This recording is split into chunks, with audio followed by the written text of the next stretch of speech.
Avis vascular center మన దేశంలోనే the best varicose vein hospital.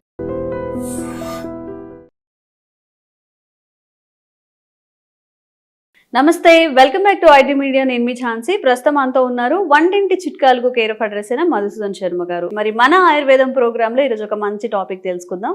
నమస్తే సార్. నమస్తే మా సార్, అందరికీ కావాల్సిన వీడియోస్ లో అంటే మీరు వచ్చినప్పుడల్లా రిక్వెస్ట్ చేసేది ఏంటంటే వెయిట్ లాస్ వీడియోస్. ఏది పడితే అది తినేసి అంటే మొత్తం స్టమక్ని ఫుల్ చేసేసి జంక్ ఫుడ్తో ఆయిలీ ఫుడ్తో ఫ్యాట్గా అయిపోయి చాలా లావుగా అయిపోయినప్పుడు హెల్తీగా వెయిట్ లాస్ ఎలా అవ్వాలి అని చెప్పి ఆలోచిస్తూ ఉంటారు. సో చిన్నవాళ్ళలో పెద్దవాళ్ళలో వచ్చే వెయిట్ లాస్ సమస్యలకి మీరు ఎలాంటి పరిష్కారం అనేది చెప్తారు? ఇంతకుముందు చెప్పినట్లమ్మా చాలా వీడియోస్లో కూడా మనం మంచి ఫార్ములాస్ కూడా చెప్పడం జరిగిందమ్మా. అది వాడేసేసి మంచి ఫీడ్బ్యాక్ కూడా మనకి ఇవ్వడం జరిగిందమ్మా. మనకు కామెంట్స్ రూపంలో ఫోన్ల రూపంలో కూడా చెప్తుంటారు. చాలా మంచి టిప్స్ చెప్తున్నారు సార్, ఇలాంటి మరీ కూడా చెప్పండి, ఎన్ని టిప్స్ చెప్పినా దీనికి అంత లేదని కూడా చెప్తుంటారమ్మా. ఎందుకంటే బర్నింగ్ ప్రాబ్లం అయిపోయింది సొసైటీలో. సో ఎక్కడ చూసినా పూర్వకాలం అయితే వెయిట్ ఉన్నటువంటి వాళ్ళని వెతకాల్సి వచ్చేదమ్మా, ఇళ్లలో కానీ తర్వాత వీధులలో కానీ టౌన్లలో కానీ సిటీస్లో కానీ. ఇప్పుడు వెయిట్ లేనటువంటి వాళ్ళని వెతకాల్సిన రోజులు వచ్చాయి. సో చిన్న వయసు నుంచి పెద్దల వరకు ఇది సర్వసాధారణమైన సమస్య అయిపోయిందమ్మా, వెయిట్. సో ఈ వెయిట్ లాస్ వల్ల, ఈ వెయిట్ ఉండడం వల్ల ఏమైతుందంటే ప్రథమ దశలో ఎలాంటి ఇబ్బందులు ఉండవు కానీ తర్వాత అనేక రకాలైన సమస్యలు వస్తుంటాయి. షుగర్లు, బీపీలు, హార్మోనల్ ఇంబ్యాలెన్సెస్, రక్తనాళాల సమస్యలు, ఈ మోకాళ్ళ నొప్పులు. ఒకటేమిటమ్మా, చాంతాడంత చిట్టా ఉందమ్మా దీనికంతా. సో కాబట్టి వెయిట్ ఉన్నప్పుడు ఎటువంటి పరిస్థితుల్లో నిర్లక్ష్యం చేయకుండా వెయిట్ తగ్గేందుకు ప్రయత్నం చేయాలి. మనం గత కొన్ని వీడియోలో కూడా చెప్పుకోవడం జరిగిందమ్మా. సో అసలు వెయిట్ పెరగడానికి కారణం ఏంటి, సో ఆ వెయిట్ ఎలా తగ్గించుకోవాలి, క్షేమదాయకంగా ఎలా తగ్గించుకోవాలి, సైడ్ ఎఫెక్ట్స్ లేకుండా ఎలా తగ్గించుకోవాలి, మంచి ఆహార పదార్థాలు, పోషకభరితమైన ఆహార పదార్థాలు తీసుకుంటే ఎలా తగ్గించుకోవాలి, ఎలాంటి ఎక్సర్సైజెస్ చేసుకోవడం వల్ల మనం అధికంగా పెరిగినటువంటి వెయిట్ నుంచి బయటపడవచ్చు, అంత సైంటిఫిక్గా మనం తెలుసుకోవడం కూడా జరిగిందమ్మా. సో ఈ వీడియోలో కూడా వాటికి సంబంధించినటువంటి ప్రస్తావించి మరి జనాలకు ఈ రోజుల్లో కావాల్సింది ఏంటంటమ్మా, అవన్నీ మాకెందుకు సార్, మాకు టిప్ చెప్పండి, ఆ టిప్ వాడాలి, మాకు బాగా కావాలి. సో చాలా మంది అది ఉంటుంది కాబట్టి ముందు ఆ టిప్ చెప్తానమ్మా, తర్వాత సమయాన్ని పట్టేసి ఇంకా వాళ్ళకు ఉపయోగపడే అంశాలు కూడా చెప్తానమ్మా. Okay sir. దీనికి ఈ కరక్కాయ పెచ్చర యొక్క చూర్ణము 100 గ్రాములు కావాలమ్మా. సో గత కొన్ని వీడియోలు కూడా కరక్కాయ పెచ్చర చూర్ణాన్ని గురించి కూడా నేను ప్రస్తావించడం జరిగింది. సో మార్కెట్లో దొరుకుతుంది కరక్కాయ పెచ్చర యొక్క చూర్ణము, ప్రామాణిక కంపెనీ వాళ్ళు తయారు చేసేటువంటి చూర్ణాలు. అట్లాగిన మంచిది దొరకకపోతే ఓన్గా ప్రిపేర్ చేసుకోవాలమ్మా. ఎందుకు చెప్తానంటే మా ఇంత స్ట్రెస్ చేయాల్సినటువంటి అవసరం ఎందుకంటే ఈ మధ్యలో ఆయుర్వేద ఔషధాలకి డిమాండ్ విపరీతంగా పెరిగిపోయింది. ఒక భారతదేశంలోనే కాకుండా ప్రపంచవ్యాప్తంగా కూడా డిమాండ్ విపరీతంగా పెరిగిపోయింది. సో ఈ డిమాండ్ పెరిగిపోయినప్పుడు ఈ యొక్క వ్యాపార పరంగా కూడా మరి డిమాండ్ బాగా పెరిగిపోవడం చేత కొంతమంది కొన్ని అక్రమాలకు పాల్పడేటువంటి పరిస్థితి ఏర్పడుతుందమ్మా. అంటే అందరం చెప్పడానికి లేదు కానీ కొంతమంది. సో మనకు మంచి చెడు కనుక్కోవడం కూడా కష్టంగా ఉంది. నిజంగా చెప్పాలంటే మా కరక్కాయలు వాడుకోవాలంటే అది ఏ పద్ధతిలో కానివ్వండి, ఒక వెయిట్ కానివ్వండి, తర్వాత కొలెస్ట్రాల్ తగ్గడానికి కానివ్వండి, తర్వాత మోకాళ్ళ నొప్పులు తగ్గడానికి కానివ్వండి, గ్యాస్ట్రిక్ ట్రబుల్ సమస్య తగ్గడానికి కానివ్వండి, కరక్కాయలను వాడుకోవాలంటే కరక్కాయ పెచ్చులకే ఆ గుణం ఉంది కానీ లోపల విత్తనాలకు కానీ ఆ విత్తనాలు ఉండే పప్పుకు కానీ గుణం లేదమ్మా. సో సర్వసాధారణంగా కంపెనీలో వాళ్ళు ఎలాగ చేస్తారంటే మా లారీలు సరుకు తెప్పించేసి మిషన్లో మొత్తం కరక్కాయ పెచ్చులు, లోపల విత్తనము, పప్పు అంతా పౌడర్ చేసి అమ్ముతారమ్మా. సో దానివల్ల ఏమంటే పెచ్చు యొక్క గుణం ఒకటి ఉంటుంది, లోపల ఉంటే పప్పు గుణం వేరుంటుంది, విత్తనం యొక్క గుణం వేరుంటుంది. సో పెచ్చుల యొక్క గుణాన్ని అంతా ఓవర్కమ్ చేసేసి ఈ పని చేయకుండా చేసేటువంటి పరిస్థితి ఈ లోపల ఉన్నటువంటి ఆ విత్తనం కలుగజేస్తున్నామా. సో దీనివల్ల ఆశించినటువంటి ఫలితాలు కలగవు. అందుకే నేను ప్రతి వీడియోలో కరక్కాయ గురించి ప్రస్తావన వచ్చినప్పుడంతా కరక్కాయ పెచ్చుల యొక్క చూర్ణము, కరక్కాయ పెచ్చుల యొక్క చూర్ణము అని చెప్తుంటానమ్మా. మీరు గమనించి ఉంటారు, కరక్కాయల యొక్క చూర్ణం అని చెప్పాను నేను. ఎందుకంటే పెచ్చుల యొక్క గుణం వేరు, లోపల విత్తనాల యొక్క పప్పు యొక్క గుణం వేరమ్మా. కాబట్టి పెచ్చులకే వెయిట్ను తగ్గించేటువంటి గుణం ఉంది. మిగతా ఔషధ గుణాలన్నీ కూడా పెచ్చులకే ఎక్కువ ఉన్నాయమ్మా. సో కరక్కాయ పెచ్చుల యొక్క చూర్ణాన్ని 100 గ్రాములు తీసుకోవాలి. అట్లే పసుపు కొమ్మల యొక్క చూర్ణం, పసుపు కొమ్మలు దంచి తయారు చేసుకున్న చూర్ణం మంచిది. అలాంటిది దొరికేట్లయితే తెచ్చుకొని వాడుకోవచ్చు. ఒక 20 గ్రామ్స్ పసుపు చూర్ణం తీసుకోవాలి, 10 గ్రామ్స్ మిరియాల చూర్ణం అమ్మా. కేవలం ఈ 3 పదార్థాలే. కరక్కాయల చూర్ణం 100 గ్రాములు, పసుపు చూర్ణం 20 గ్రాములు, మిరియాల చూర్ణం 10 గ్రాములు. ఈ 3 పదార్థాలు బాగా కలపడం వల్ల బ్రహ్మాండమైనటువంటి వెయిట్ లాస్ పౌడర్ రెడీ అయిపోతుందమ్మా. మార్కెట్లో దొరికేటువంటి వేలాది రూపాయల ఈ పౌడర్స్కు ఇది ఏమీ తక్కువ కదమ్మా. సూక్ష్మంలో మోక్షం, అంత అద్భుతంగా పనిచేస్తుంది. ఔషధాలు చాలా తక్కువకే మనకు ఖరీదుకే దొరుకుతాయి, ఈజీగా తయారు చేసుకోవచ్చు, ఈజీగా వాడుకోవచ్చు, ఫలితాలు కూడా ఈజీగా వస్తాయమ్మా ఈ యొక్క ఔషధం ప్రత్యేకత. సో ఈ విధంగా తయారు చేసుకున్నటువంటి ఈ యొక్క పౌడర్నేమో రోజు 2 సార్లు, ఉదయం ఒకసారి, రాత్రి ఒకసారి, ఆహారం తర్వాత ఒక 10-15 నిమిషాలు ఆగిన తర్వాత ఒక కప్ ఆఫ్ పల్చటి తాజా మజ్జిగ, ఒక 200 ml తీసుకోవాలమ్మా. అందులో ఒక 1/2 టీ స్పూన్ ఈ యొక్క పౌడర్ని కలుపుకొని తీసుకోవాలి. పరిస్థితి మరీ ఎక్కువగా ఉండి మరీ ఓవర్ వెయిట్ అంటే మార్బిడ్ ఒబెసిటీ ఇట్లా ఉండేటువంటి వాళ్ళైతే 5 గ్రామ్స్ వరకు వాడుకోవచ్చు. ఒక టీ స్పూన్ వరకు వాడుకుని ఏమవు. సో పరిస్థితిని బట్టి 1/2 టీ స్పూన్ నుంచి 1 టీ స్పూన్ వరకు రోజు 2 సార్లు, ఆహారం తర్వాత 200 ml పల్చటి తాజా మజ్జిగ. ప్రేక్షకులు బాగా నిదానంగా అర్థం చేసుకోవాలని చెప్తున్నానమ్మా. మజ్జిగ చిక్కగా ఉండకూడదు, పూర్తి పుల్లటి మజ్జిగ పనికిరావు, ఫ్రెష్గా ఉండాలా, తాజాగా ఉండాలా, పల్చగా ఉండాలి. అటువంటి మజ్జిగలో ఈ యొక్క పౌడర్ కలుపుకొని తీసుకోవాలి. ఈ విధంగా తీసుకోవడం వల్ల కూడా క్రమక్రమంగా ఆ శరీరంలో ఫ్యాట్ కణాల్లో ఏ భాగంలో ఎక్కువగా ఫ్యాట్ సంచితమైనా ఆ కొవ్వు కరిగేందుకు ఈ 3 ఔషధాలు చాలా చక్కగా పనిచేస్తాయమ్మా. చాలా అద్భుతంగా పనిచేస్తుందమ్మా. కరక్కాయలో ఉన్నటువంటి కెఫిన్ కానీ, చెబులిక్ యాసిడ్ కానీ, అరబినో గెలాక్టాన్స్ కానీ ఇవన్నీ కూడా ప్రత్యక్షంగా పరోక్షంగా ఈ ఫ్యాట్ ని కరిగించేందుకు చాలా అద్భుతంగా పనిచేస్తాయమ్మా. ఇవన్నీ పరిశోధనల ద్వారా కూడా నిరూపణ కావడం జరిగిందనమాట. సార్ మాకు ఇంత పేషెన్సీ లేదు, మేము ఇంట్లో చేసుకోలేము అన్నప్పుడు బయట ఆయుర్వేదిక్ స్టోర్స్ లో ఆల్టర్నేటివ్ ఏమైనా దొరుకుతాయా? మంచి ప్రశ్నమ్మా. నిజంగా చాలా మంది ఇది కూడా అడుగుతుంటారు మనము. సో ఆయుర్వేదం ఔషధాల పరంగా మనం ఆలోచన చేసినట్లయితే ఎక్కువ మంది ఆయుర్వేద వైద్యులు సూచించేటువంటి ఔషధము, ఎక్కువ ప్లేసెస్ లో దొరికేటువంటి ఔషధం ఏదంటే నవక గుగ్గులు. గుగ్గులు దాని పేరు నవక గుగ్గులు. టాబ్లెట్స్ రూపంలో దొరుకుతాయమ్మా జనరల్ గా. సో ఈ నవక గుగ్గులు అనేటువంటి ఔషధం మాత్రల రూపంలో దొరుకుతుంది కదమ్మా. చిన్నగా ఉన్నదైతే 2 వాడుకోవచ్చుమా, పెద్దగా ఉన్నటువంటి మాత్రలు అయితే 1 సరిపోతుంది. ఆ నవక గుగ్గులు అనేటువంటి ఒక ఔషధాన్ని రోజు ఉదయం 1 మాత్ర కానీ 2 మాత్రలు కానీ, ఆహారం తర్వాత, రాత్రి పూట కూడా అంతేమ్మా, ఆహారం తర్వాత 1 మాత్ర కానీ 2 మాత్రలు కానీ మింగేసేసి 1 కప్పు తాజా మజ్జిగలో కాస్త శొంఠి పొడి అమ్మా. ఇదేం ప్రాబ్లం ఉండదు, శొంఠి పొడి కూడా మార్కెట్లో దొరుకుతుంది కదమ్మా, జస్ట్ కలుపుకొని తాగడమే.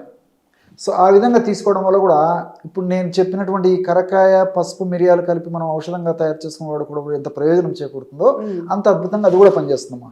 మీరు అన్నట్లు ఓన్గా తయారు చేసుకున్నటువంటి వాళ్ళు చేసుకోగలిగితే చేసుకోవచ్చు, అలా చేసుకోలేనటువంటి వాళ్ళు అట్లా వాడుకోవచ్చు. లేదు కొంతమందికి ఆతృత ఎక్కువ, తొందరగా తగ్గాలి, నేను ఏదో నెలల్లో నేను చాలా ఫాస్ట్గా తగ్గాలి, ఎంత దానికైనా నేను సిద్ధపడతాను, ఎంత పథ్యమైన ఉంటాను, ఎన్ని రకాలైన ఔషధాలని వాడుకుంటాను, నాకు ఫాస్ట్ రిజల్ట్ కావాలి, మరీ పరిస్థితి నాకు ఇబ్బందికరంగా ఉంది అనేటువంటి వాళ్ళైతే ఈ యొక్క ఔషధాన్ని అంటే నేను చెప్పినట్లు ఈ గృహ వైద్యంగా తయారు చేసుకోదగ్గ ఔషధాన్ని వాడుకుంటూ ఇట్లా మార్కెట్లో దొరికేటువంటి ఔషధాన్ని కూడా వాడుకోవచ్చు. సో పరిస్థితిని బట్టి, అవసరాన్ని బట్టి, వ్యాధి యొక్క స్థితిని బట్టి, వాళ్ళకి లభ్యతను బట్టి 2 వాడుకోవచ్చు, 1 వాడుకోవచ్చు. ఓకే. సో మన స్టడీస్ అయిపోయిన తర్వాత ఏంటి మరి ఏం సంపాదించామంటే పొట్ట అంటే నాట్ ఓన్లీ జోక్. సో ఈ బెల్లీ ఫ్యాట్ని ఎలా తగ్గించుకోవాలి, బెల్లీ ఫ్యాట్ వల్ల వచ్చే ఆరోగ్య సమస్యల నుంచి ఎలా బయటపడాలి తెలుసుకుందాం. ప్రస్తుతం అంతా ఉన్నారు వంటింటి చిట్కాలకు కేర్ ఆఫ్ అడ్రస్ అయిన మధుసూదన్ శర్మ గారు. ఎలా సార్ ఇంత సన్నగా ఈ ఏజ్లో కూడా?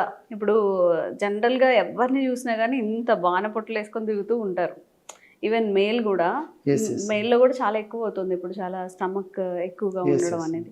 దట్టు ఈ బెల్లీ ఫ్యాట్ అనేది చాలా ఎక్కువగా ఉంటుంది కాబట్టి దానివల్ల చాలా ఇష్యూస్ వస్తాయని చెప్తున్నారు. ఫస్ట్ ఆఫ్ ఆల్ ఇది రాకుండా ఉండాలి అంటే మనం ఏం చేయాలి, ఎందుకు వస్తుంది బెల్లీ ఫ్యాట్ అనేది? తీసుకున్నట్టు ఆహారం వల్లమ్మా ప్రధానమైన కారణము. రెండవది సెడెంటరీ లైఫ్, అంటే కూర్చొని చేసేటువంటి పనులు, అంటే ఎక్సర్సైజ్ లేకపోవడం. తీసుకునేటువంటి ఆహార పదార్థాలు కూడా ఎలా ఉన్నాయంటమ్మా, పిండి పదార్థాల సేవన విపరీతం అయిపోయిందమ్మా, కార్బోహైడ్రేట్స్.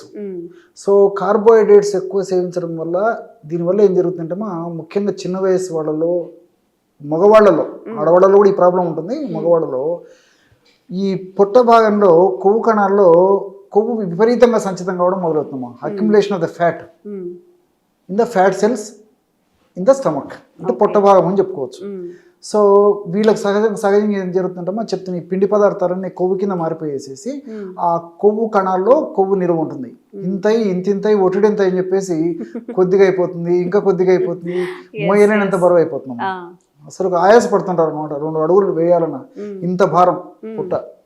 సో దీనివల్ల ప్రాథమికంగా కొత్తలో ఎలాంటి ఇబ్బందులు ఉండవమ్మా, తర్వాత మాత్రం అనేక రకాలైన ఇబ్బందులు వస్తాయమ్మా.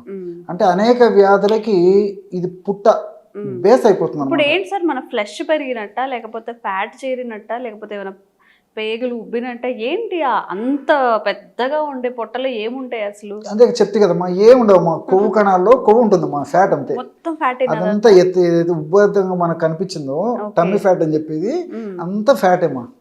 సో తీసుకునేటువంటి ఆహారం పిండి పదార్థాలు ఎక్కువ ఉండడము, అదేవిధంగా నూనె పదార్థాలు ఎక్కువ తీసుకోవడము, శారీరక శ్రమ లేకపోవడం చేతనే ఈ యొక్క ఇది పరిస్థితి కలుగుతుందమ్మా. సహజంగా మగవాళ్ళలో ఏం జరుగుతుంటమ్మా, ఈ పుట్ట భాగంలో కొవ్వు కణాల్లో కొవ్వు సంచితం కావడం ఎక్కువ శాతం మందిలో మొదట్లో జరిగేసేసి ఆ పరిధి అది కూడా దాటిపోతే ఇంక తొడల భాగంలో, పిరుదుల భాగంలో, ఈ భాగంలో అంతా కూడా ఫ్యాట్ చేరుకుంటుందమ్మా. ఆడవాళ్ళు అయితే మాత్రం మొదట ఈ పిరుదుల భాగంలో, తొడల భాగంలో కొవ్వు ఎక్కువగా సంచితమైన తర్వాత పొట్ట భాగంలో సంచితం అవుతుంటుంది. ఆడవాళ్లకు మగవాళ్ళకు తేడా అయితమ్మా. ఆడవాళ్ళు పిండి పదార్థాలు తీసుకుని శారీరక శ్రమ చేయకపోవడం వల్ల వాళ్ళకి ఏం జరుగుతుందంటే చెప్పాను కదమ్మా, ఈ పిరుదుల భాగము, ఈ తొడ భాగము, ఈ ప్రాంతంలో ఫస్ట్ కొవ్వు కణాల్లో కొవ్వు ఎక్కువగా సంచితమయ్యి ఆ స్టేజ్ దాటిపోయి క్రమక్రమంగా పెరుగుతూ పొట్ట భాగంలో కూడా మొదలవుతుంది. మగవాళ్ళలో రివర్స్ అవుతుంది. సో దీనికి కారణాలు అయితే ఒకటేమ్మా. సో ఈ బెల్లీ ఫ్యాట్ ఈ విధంగా రావడం వల్లమ్మా, ఈ టమ్మీ ఫ్యాటు షుగర్ రావచ్చు, బీపీ రావచ్చు, హార్మోనల్ అస్తవ్యస్తత రావచ్చు, అదేవిధంగా వెయిట్ వచ్చేటువంటి పరిస్థితి ఏర్పడుతుంది.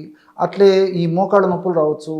తర్వాత ఏజ్ వచ్చి వివాహ వయస్సు వచ్చిన తర్వాత, వివాహం అయిన తర్వాత సంతానానికి సంబంధించినటువంటి కొన్ని ఇబ్బందులు రావచ్చు. ఇలాంటి అనేక రకాలైన ఇబ్బందులు ఇద్దరిలో కలుగుతాయమ్మా, స్త్రీ పురుషులు ఇద్దరిలో కలుగుతాయి. కాబట్టి మరి కొద్దిగా ఉన్నప్పుడే వాటిని గుర్తెరిగేసి వాటిపైన అవగాహన పెంపొందించుకొని తగ్గించుకోవడం మంచిదమ్మా. ఎందుకంటే నేను ఇంతకుముందే చెప్పాను కదమ్మా, కొత్తలో వాటికి సంబంధించిన ఎలాంటి ఇబ్బందులు ఉండవు, సమస్య పెరిగే కొద్దీ క్రమక్రమంగా మొదలవుతుందమ్మా. సో కాబట్టి మరి బెల్లీ ఫ్యాటు ఉన్నది తగ్గించుకోవడం మంచిది, లేకుండా వాళ్ళు ఎవరన్నా ఉన్నట్లయితే అది రాకుండా కంట్రోల్ చేసుకోవడం మంచిది. మరి దీనికేమా ఈ బెల్లీ ఫ్యాట్ ఉన్నటువంటి వాళ్ళలో మరి తెలియకో అవగాహన లోపంతోనో ఆరోగ్య స్పృహ లేకపోవడం చేతను అనివార్య కారణాల వల్ల మళ్ళీ బెల్లీ ఫ్యాట్ వచ్చినప్పుడు మరి తగ్గించుకోవడానికి చాలామంది అవస్థపడుతుంటారు. ఒక స్థాయి వచ్చిన తర్వాత, రియలైజేషన్ అయిన తర్వాత మరి ఎన్ని వేలు ఖర్చు పెట్టడానికి కూడా వెనకాడరమ్మా కొంతమంది. నేను నిత్య జీవితంలో ప్రాక్టీస్ లో కూడా దానివల్ల సైడ్ ఎఫెక్ట్స్ వస్తుంటాయి, దానివల్ల కొన్ని ఇబ్బందులు వస్తుంటాయి. కాబట్టి అంటే న్యాచురల్ రెమెడీస్ తోనే ఆ యొక్క సమస్యను తగ్గించుకోవడం మంచిదమ్మా. దానికి మంచి ఆయిల్ చెప్తాను చూడమ్మా. ఎందుకంటే ఇప్పుడు ఆయిల్, నేను చెప్పేటువంటి ఆయిల్ అందరికి తెలిసినటువంటి పదార్థాలతో తయారు చేసుకోదగ్గ ఆయిలే. ఐటమ్స్ అన్నీ తెలిసినటువంటివి, తయారు చేసుకోవడం కూడా matter of just ½ an hour 1 hour అమ్మా. పెద్ద టైం కూడా పట్టదు, మనసు ఉంటే మార్గం ఉంది. సో ఈజీగా తయారు చేసుకోవచ్చు. చాలా చౌక ధరకే ఔషధం ఆయిల్ తయారైపోతుంది, చాలా ఫాస్ట్గా పనిచేస్తుంది. సో ఎలాగంటేమా, ఆవాల నూనె, ఆవ నూనెమ్మా పచ్చళ్ళ తయారీకి ప్రసిద్ధి కదమ్మా, ఎక్కువ వాడుతుంటారు. ఆవాల నూనె, మస్టర్డ్ ఆయిల్ అంటారమ్మా. సో ఈ మస్టర్డ్ ఆయిల్ ఒక 250 ml తీసుకోవాలి ఒక పాత్రలో. సో పొయ్యి మీద పెట్టేసేసి, ఆవాల నూనె వేరు, ఆముదం వేరు వేరమ్మా, క్యాస్టర్ ఆయిల్ అది. అది క్యాస్టర్ ఆయిల్, ఆముదం గింజలతో తయారు చేసినటువంటి ఆయిల్ క్యాస్టర్ ఆయిల్, ఆముదం నూనె. ఆవాల నూనె ఆవాలతో చేస్తారమ్మా. మనం పోపు గింజలు, పోపు డబ్బాలు ఆవాలు ఉంటాయి కదమ్మా, వాటి నుంచి తయారు చేసినటువంటి నూనె ఆవాల నూనె. మస్టర్డ్ ఆయిల్ 250 ml ఒక పాత్రలోకి తీసుకున్నామా, పొయ్యి మీద పెట్టేసేసి కాచాలమ్మా. సో కాసేటప్పటికి కొద్దిసేపటికి పొగలు రావడం మొదలవుతుంది. అవునమ్మా, ఎగ్జాక్ట్లీ. అందుకే దానికి ఆ కొవ్వును కరిగించేటువంటి అంత అద్భుతమైనటువంటి గుణం ఉందమ్మా. మిగతా ఆయిల్స్ తో పోల్చుకుంటే ఆవాల నూనెకు కొవ్వు కరిగించేటువంటి గుణం ఎక్కువ ఉంది. ఇప్పుడు ఈ విషయం వచ్చేసరికి నాకు మరొక విషయం కూడా గుర్తొస్తుందమ్మా. ఉత్తర భారతదేశంలో ఖాద్య తైలంగా ఆవాల నూనె వాడతారమ్మా. ఇప్పుడు మనమైతే నువ్వుల నూనె, తర్వాత ఈ పొద్దుతిరుగుడు నూనె, వేరుశెనగ నూనె ఇవి మనం వాడతాం. కానీ ఉత్తర భారతదేశంలో వాళ్ళు ఎడుబుల్ ఆయిల్గా ఆహార పదార్థాల వంటకాల తయారీలో ఆవాల నూనె వాడతారమ్మా. అందుకే మనతో పోల్చుకుంటే వాళ్ళు సన్నగా ఉంటారు. బెల్లి కూడా వాళ్ళకు తక్కువ ఉంటుంది. వాళ్ళలో కూడా మిగతా కారణాల వల్ల కూడా ఉంటుంది బెల్లి, సౌత్ ఇండియన్స్తో పోల్చుకుంటే వాళ్ళకి తక్కువ ఉంటుందమ్మా. ఓకే. ఎందుకంటే ఈ కొవ్వును కరిగించేటువంటి గుణం దీనికి బాగుందన్నమాట, ఫ్యాట్ను బాగా కరిగిస్తుంది. సో ఈ ఆవార నూనె పొయ్యి మీద పెట్టినప్పుడు పొగలు వచ్చేదాకా మరిగించాలమ్మా, కొంచెం వేడి చేయాలి. కొద్దిగా పొగలు రావడం మొదలైనప్పుడే అప్పుడు పాత్రను దించేసేయాలమ్మా. దించేసేసి ఒక 25 గ్రామ్స్ మిరియాల పొడి వేసేయాలి. 25 గ్రామ్స్ మిరియాల పొడి వేసి కలిపేసేసి చివరగా ఒక 50 గ్రామ్స్ కర్పూరం పొడి వేయాలి. ఏదైనా ముద్ద కర్పూరం కానీ ఏవైనా, హారతి కర్పూరం కానీ ముద్ద కర్పూరం కానమ్మా. ఓకే. మన ఇంట్లో ఏ కర్పూరం ఉంటుంది, ఈ రెండింటిలో ఏ కర్పూరం ఏదైనా పర్లేదు, జస్ట్ అలాగంటే పౌడర్ అయిపోతుందమ్మా. ఆ పౌడర్ వేసేసి మూత పెట్టేసారి కొద్దిసేపటికంతా కర్పూరం కూడా అందులో కరిగిపోతుందమ్మా. సో ఈ విధంగా అలాగే కొద్దిసేపు ఉంచితే ఔషధం చల్లబడిపోతుంది. దాన్ని ఫిల్టర్ చేసేయాలి. వడగట్టితే బ్రహ్మాండమైనటువంటి బెల్లీ ఫ్యాట్ను కరిగించేటువంటి ఆయిల్ రెడీ అయిపోతుంది. ఓకే. ఎలా వాడాలి సార్? దాన్ని ఒక పాత్రలో నిల్వ ఉంచుకోవాలమ్మా, ఒక గాజు సీసాలో. రోజు ఒక్కసారమ్మా స్నానం చేసేదానికి ఒక అరగంట లేదా ఒక గంట ముందు కొద్దిగా ఆయిల్ తీసుకొని ఈ బెల్లీ ఫ్యాట్ ఉన్నటువంటి భాగంలో అప్లై చేసేసామా. చేసేసి ఈ డైరెక్షన్లో బాగా ఒక 5 నిమిషాలు లేదా 10 నిమిషాల సేపు బాగా మర్దన చేసేయాలమ్మా. సో మర్దన చేయడం వల్ల ఒక 5-10 నిమిషాలు లేదా ఒక పావుగంట సేపు మర్దన చేసేసి తర్వాత మళ్ళీ ఒక అరగంట సేపు ఉండి స్నానం చేస్తే సరిపోతుంది. ఈ విధంగా రెగ్యులర్గా చేయడం వల్ల ఆ లోకల్గా అంటే ఆ పుట్ట భాగంలో కొవ్వు కణాల్లో అధికంగా సంచితమైన కొవ్వు కరగడం మొదలవుతుంది. క్రమక్రమంగా కరిగిపోయి మనిషి నాజుకుతనాన్ని సంతరించుకుంటాడమ్మా. సో శాస్త్రీయంగా మనం ఆధునికంగా ఆలోచన చేసినప్పటికీ ఈ ఆవాలలో సినిగ్రిన్ అనేటువంటి రసాయన పదార్థం ఉందన్నమాట. సినిగ్రిన్ అనేటువంటి రసాయన పదార్థము ఈ కొవ్వును కరిగించేందుకు చాలా అద్భుతంగా పనిచేస్తుందమ్మా. అంతేకాకుండా యాంటీ ఇన్ఫ్లమేటరీగా కూడా పనిచేస్తుంది. యాంటీ ఇన్ఫ్లమేటరీగా పనిచేయడం అంటేమా ఇప్పుడు ఎప్పుడైతే పొట్ట భాగంలో కొవ్వు కణాల్లో కొవ్వు ఎక్కువగా సంచితమవుతుంటుందో అక్కడ ఇన్ఫ్లమేషన్ అనేటువంటి ప్రక్రియ జరుగుతూ ఉంటుంది. ఇన్ఫ్లమేషన్ అనేటువంటి ప్రక్రియ జరగడం వల్ల కొన్ని రకాలైనటువంటి శరీరానికి హానిని కలగజేసేటువంటి పదార్థాలు ఉత్పత్తి జరుగుతుంటుందమ్మా. సో దానివల్లనే నేను ఇంతకుముందు చెప్పినట్లు ఈ బీపీలు రావడము, షుగర్ రావడము, హార్మోనల్ ఇంబ్యాలెన్సెస్ రావడము, తర్వాత ఈ రక్తనాళాలకు సంబంధించినటువంటి సమస్యలు రావడం, ఇవన్నీ జరుగుతుంటాయి. సో ఇది యాంటీ ఇన్ఫ్లమేటరీ ఏజెంట్గా పనిచేస్తుంది కాబట్టి ఈ యొక్క పదార్థాన్ని మనం బయట అప్లై చేసినప్పటికీ చర్మం పీల్చుకొని రక్తంలో కలిసేసి ఆ యొక్క పదార్థాల యొక్క ఉత్పత్తిని తగ్గించడమే కాకుండా వాటి యొక్క శక్తిని కూడా నిర్వీర్యం చేస్తుందమ్మా. చాలా సైన్స్ ఉందమ్మా దీనికి. సో అదేవిధంగా దీంట్లో ఒమేగా-3 ఫ్యాటీ యాసిడ్స్ అని చెప్పేసి, ఐసార్ హార్మనిటిన్ అని చెప్పేసి ఒక పదార్థం, ఇవన్నీ కూడా ప్రత్యక్షంగా పరోక్షంగా ఈ ఫ్యాట్ను కరిగించేందుకు ఉపయోగపడతాయమ్మా. రెండవది మిరియాలు. మిరియాల్లో పెప్పరిన్ అనేటువంటి రసాయన పదార్థం ఉంది. ఈ పెప్పరిన్ అనేటువంటి రసాయన పదార్థం కూడా ఏమిటంటే మనం ఎప్పుడైతే అప్లై చేస్తామో పుట్ట భాగంలో ఉన్నటువంటి ఈ రక్తనాళాలకు మంచి బ్లడ్ సర్క్యులేషన్, రక్తనాళాల ద్వారా పుట్ట భాగానికి బ్లడ్ సర్క్యులేషన్ బాగా జరుగుతుందమ్మా. ఎప్పుడైతే మంచి బ్లడ్ బాగా ఫ్లో జరుగుతుందో, మంచి బ్లడ్ సర్క్యులేషన్ జరుగుతుందో, దానివల్ల side by side oxygen supply కూడా ఆ భాగానికి బాగా జరుగుతుంది. కాబట్టి అక్కడ పేరుకున్నటువంటి ఆ చెడు పదార్థం అంతా తిరుగు ప్రయాణంలో మళ్ళీ వెనక్కు తీసుకొచ్చేదానికి అవకాశం ఏర్పడుతుంది. సో అంతేకాకుండా ఇది మెటబాలిజాన్ని కూడా వేగవంతం చేస్తుందమ్మా ఈ పెప్పరిన్. సో కణాలను చైతన్యం చేసి త్వరగా ఆ ఫ్యాట్ కరిగేందుకు ఈ మిరియాలు ఉన్నటువంటి ఘాటు పదార్థమైనటువంటి పెప్పరిన్ ఉపయోగపడుతుంది. అదేవిధంగా కర్పూరంలో క్యాంఫరాల్ అని చెప్పేసి రసాయన పదార్థం ఉందమ్మా. ఈ యొక్క క్యాంఫరాలు మరి కొవ్వును కరిగించడమే కాకుండా ఈ 2 పదార్థాల యొక్క గుణాన్ని మరింత త్వరగా, శీఘ్రంగా, సమర్థవంతంగా, వెంటనే ఈ త్వరగా పనిచేసేందుకు ఈ యొక్క కర్పూరం ఉన్నటువంటి క్యాంఫరాలు ఉపయోగపడుతుంది. సో ఇవన్నీ మల్టీపర్పస్గా ఉపయోగపడతాయి. కాబట్టి మనం ఔషధం మనం అనుకుంటాం కానీ ఏదో చిన్నది 3 పదార్థాలే కదని చెప్పేసి, కాబట్టి దాని యొక్క శక్తి మాత్రం చాలా అద్భుతం అమ్మా. చాలా శక్తివంతంగా పనిచేస్తుంది. కాబట్టి మరి ఇటువంటి సందర్భంలో ఇటువంటి సమస్య ఎవరన్నా ఎదుర్కొన్నట్లయితే మరి ఇట్లాంటి ఔషధాన్ని తయారు చేసుకుని వాడుకోవడం వల్ల చాలా చక్కటి ఫలితాలు కలుగుతాయమ్మా.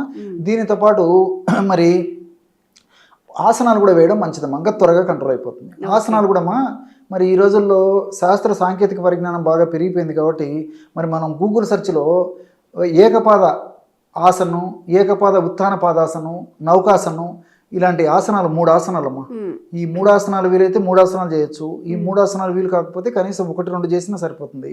సో ఏకపాద ఆసన్, ఏకపాద ఉత్థాన పాదాసన్, అట్లే నౌకాసనం, ఈ 3లో ఏది వీలైతే అదమ్మా. సో ఉదయం ఒకసారి, సాయంత్రం ఒకసారి ఆ ఆసనాలు వేయడం వల్ల కూడా మరింత త్వరగా ఈ యొక్క సమస్య నుంచి బయటపడవచ్చమ్మా. మరి గురువు వద్ద నేర్చుకొని ఈ ఆసనాలు కొన్నాళ్ళ పాటు గురువు వద్ద నేర్చుకొని మళ్ళీ ఇంట్లోనే ఆసనాలు రెగ్యులర్గా చేసుకోవడం మంచిది. మరి గురువు అందుబాటులో లేనప్పుడు మరి గూగులే గురువు అమ్మా. గూగుల్ సెర్చ్లో చూసుకొని దాంట్లో ఏ ఆసనము ఏ టైంలో ఎవరు ఎంతసేపు వేయాలని వివరాలు, ఆ పాస్చర్ ఎలా ఉండాలి, ఈ డీటెయిల్స్ అన్నీ మనకు తెలుస్తాయి కాబట్టి దాని ప్రకారం చేసుకుంటే సరిపోతుంది. ఓకే. సో ఎవరైనా కానీ బెల్లీ ఫ్యాట్, ఎవరైనా కాదు, 100లో 98 మెంబర్స్కి ఇప్పుడు ఈ బెల్లీ ఫ్యాట్ అనేది ఎక్కువైపోతుంది. సో చెప్పిన రెమెడీ ట్రై చేయండి. మీకు ఎలా అనిపించిందో కామెంట్ చేయండి. ఇంకెలాంటి హెల్త్ వీడియోస్ అయినా కామెంట్ చేయండి. తప్పకుండా వీడియో చేసి ప్రయత్నం చేద్దాం. Sir, one life lesson what medicine has taught you. Whatever you can do without expecting. But I really believe మన పాజిటివ్ యాటిట్యూడ్ ఉంటేనే మనం ఏదైనా సాధించగలం. గట్ ని మనం కరెక్ట్ గా డీల్ చేసినట్లయితే అది మనకి పాజిటివ్ హార్మోన్స్ ని రిలీజ్ చేస్తుంది. షుగర్ వచ్చిన వాళ్ళ పరిస్థితి ఏంటి? పొట్ట దగ్గర పెరిగితే దాన్ని ఆండ్రాయిడ్ అంటారు, ఆండ్రాయిడ్ ఫోన్ కదా. అసలు థాట్స్ ఎందుకు వస్తాయి? బ్రెయిన్ డెడ్ అంటే దానికి ప్రపంచం అంతా కూడా కొన్ని నిర్దిష్టమైనటువంటి లక్షణాలు ఉన్నాయి. మానసికంగా ధైర్యంగా ఉంటే క్యాన్సర్ జయించవచ్చు. You are a doctor for a cause sir, అంతే. వాళ్ళకి వచ్చిన ఆదాయం కాకుండా ఫ్రీ సర్వీస్ ఎంతమందికో చేస్తారు.